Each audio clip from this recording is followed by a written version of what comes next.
ഇത് കോഫ് variant asthma എന്ന് പറയുന്ന രോഗാവസ്ഥയെക്കുറിച്ചിട്ടുള്ള ഒരു വീഡിയോ ആണ്. അപ്പോൾ കോഫ് വേരിയൻ്റ് ആസ്മ എന്ന് പറഞ്ഞാൽ ബ്രോങ്കിയൽ ആസ്മ ഉള്ള പേഷ്യൻസിന് ചില സമയത്ത് എപ്പോഴും ശ്വാസമുട്ടൽ വരണമെന്നില്ല.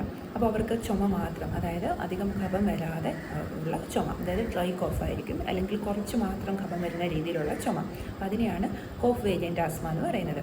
അപ്പോൾ ഈ കോഫ് വേരിയൻ്റ് ആസ്മ എന്ന് പറയുന്ന പേഷ്യൻസിന് സാധാരണ നമ്മൾ ആസ്മ പേഷ്യൻസിന് ചെയ്യുന്ന പോലെ ബ്ലഡിൽ അലർജി, അതായത് IgE അല്ലെങ്കിൽ ഈസ്നോഫിൽ കൗണ്ടൊക്കെ നോക്കുമ്പോൾ ഈ കോഫ് വേരിയൻ്റ് ആസ്മ ഉള്ള പേഷ്യൻസിനും ഇതൊക്കെ റേസ്ഡ് ആയിരിക്കും.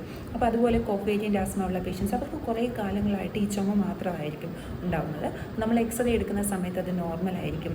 അതുപോലെ പൾമണറി ഫംഗ്ഷൻ ടെസ്റ്റ് ചെയ്യുന്ന സമയത്ത് ബ്രോങ്കിയൽ ആസ്മ പേഷ്യൻറ്റിന് പൾമണറി ഫംഗ്ഷൻ ടെസ്റ്റ് ചെയ്യുന്ന പോലെ നമ്മളതിൽ റിവേഴ്സിബിലിറ്റി എന്ന് പറയും. അതായത് നമ്മളൊരു ബ്രോങ്കോ ഡയലേറ്റർ, അതായത് ആസ്മയ്ക്ക് കൊടുക്കുന്ന ഒരു മെഡിസിനാണ് നമ്മൾ ബ്രോങ്കോ ഡയലേറ്റർ എന്ന് പറയുന്നത്. അപ്പോൾ അതിൻ്റെ നെബുലൈസേഷൻ ചെയ്ത് കഴിഞ്ഞാൽ നമ്മൾ പൾമണറി ഫംഗ്ഷൻ ടെസ്റ്റ് ചെയ്യുന്ന സമയത്ത് പേഷ്യൻറ്റിന് ഇമ്പ്രൂവ്മെൻറ്റ് കാണും. അപ്പോൾ അതാണ് റിവേഴ്സിബിലിറ്റി എന്ന് പറയുന്നത്. അപ്പോൾ ഈ കോഫ് വേരിയൻ്റ് ആസ്മയുള്ള പേഷ്യൻസിന് അവർക്ക് ഡയഗ്നോസിസ് ഇല്ലാതെ, അതായത് കുറേ നാളുകളായിട്ട് ചുമയായിരിക്കും. അപ്പോൾ അതിൻ്റെ ട്രീറ്റ്മെൻറ്റ് എന്ന് പറയുന്നത് നമ്മൾ ബ്രോങ്കിയൽ ആസ്മ ട്രീറ്റ് ചെയ്യുന്ന പോലെ നമ്മൾ PFT എടുത്തതിന് ശേഷം ഇൻഹേലേഴ്സ് ആഡ് ചെയ്യും, അല്ലെങ്കിൽ നമ്മൾ ഹോം നെബുലൈസേഷൻ കൊടുക്കും, വീട്ടിൽ നെബുലൈസേഷൻ ചെയ്യുന്ന രീതിയിലുള്ള ട്രീറ്റ്മെൻറ്റ് പ്രിഫർ ചെയ്യും. അപ്പോൾ ഇതൊക്കെയാണ് നമ്മൾ കോഫ് വേരിയൻ്റ് ആസ്മയുടെ ട്രീറ്റ്മെൻറ്റായിട്ട് കൊടുക്കുന്നത്. അപ്പോൾ ഈ കോഫ് വേരിയൻ്റ് ആസ്മയുള്ള പേഷ്യൻ്റ് അവർക്ക് ഡയഗ്നോസിസ് കിട്ടിയില്ല എന്നുണ്ടെങ്കിൽ നമ്മൾ ഇപ്പം കുറേ കാലങ്ങളായിട്ട് അവർ ഈ ചുമയ്ക്ക് വേണ്ടിയിട്ട് കോഫ് സിറപ്പൊക്കെ കുടിക്കും, അല്ലെങ്കിൽ സ്വന്തം ടാബ്ലറ്റ് സ്വന്തമായിട്ട് ടാബ്ലറ്റ്സ് ഒക്കെ എടുക്കും. പക്ഷേ ഈ കോഫ് വേരിയൻ്റ് ആസ്മ എന്ന് പറയുന്ന കണ്ടീഷൻ എപ്പോഴും കഫ് സിറപ്പിലൊന്നും, അതായത് നമ്മൾ എത്ര കഫ് സിറപ്പ് പേഷ്യൻ്റ് എടുത്താലും അതിനകത്ത് വലിയൊരു ഇമ്പ്രൂവ്മെൻറ്റ് വരികയില്ല പേഷ്യൻ്റ്. അപ്പോൾ അവർ കുറേ കാലങ്ങളായിട്ട് അവർക്ക് ചുമ വന്നിട്ടുണ്ടായിരിക്കും. അപ്പോൾ അതുപോലെ തന്നെ ഈ ചുമ രാത്രി കാലങ്ങളിൽ കൂടാനുള്ള ചാൻസസ് കൂടുതലാണ്. അതുപോലെ രാവിലെ, അതായത് തണുപ്പ് ഉള്ള സമയത്ത് രാവിലെ എണീക്കുന്ന സമയത്തും ഈ ചുമ കൂടുതലായിരിക്കും. അതല്ലാതെ വെയിലുള്ള സമയത്തൊക്കെ ഈ ചുമയുടെ അത്രയും ഒരു ഇൻറ്റൻസിറ്റിയിൽ ചുമ വരില്ല.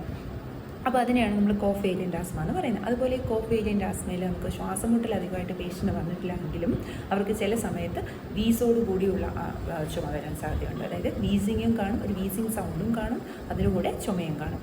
അപ്പോൾ പേഷ്യൻസ് ഇപ്പം നെക്സ്റ്റ് ടൈം, അതായത് ഈ വീഡിയോ കാണുന്ന പേഷ്യൻസിന് ആർക്കെങ്കിലും, അതായത് കുറേ നാളുകളായിട്ട് അവർക്ക് ചുമയുണ്ട്, അല്ലെങ്കിൽ കുറച്ച് നാളായിട്ട് ചുമ മാത്രമേ ഉള്ളൂ, അധികം വലുതായിട്ട് രീതിയിൽ ശ്വാസമുട്ടലില്ല, അലർജി ടെൻഡൻസി അവർക്ക് പൊതുവേ ഉണ്ട്, തുമ്മൽ, അങ്ങനെ എന്തെങ്കിലും ഒരു അലർജി ടെൻഡൻസി ഒക്കെ ഉണ്ടെന്നുണ്ടെങ്കിൽ നിങ്ങൾ പൾമണോളജിസ്റ്റിനെ കണ്ടിട്ട് PFT ഒക്കെ ചെയ്ത് എക്സ്റേ ഒക്കെ എടുത്ത് നോക്കി വേറെ രോഗങ്ങളൊന്നുമല്ല, ശ്വാസകോശ സംബന്ധമായ രോഗങ്ങളൊന്നും അല്ല എന്ന് റൂൾ ഔട്ട് ചെയ്തതിന് ശേഷം കോഫ് വേരിയൻ്റ് ആസ്മ ഡയഗ്നോസ് കിട്ടിയിട്ട് അതിൻ്റെ ട്രീറ്റ്മെൻറ്റ് എടുക്കേണ്ടതാണ്.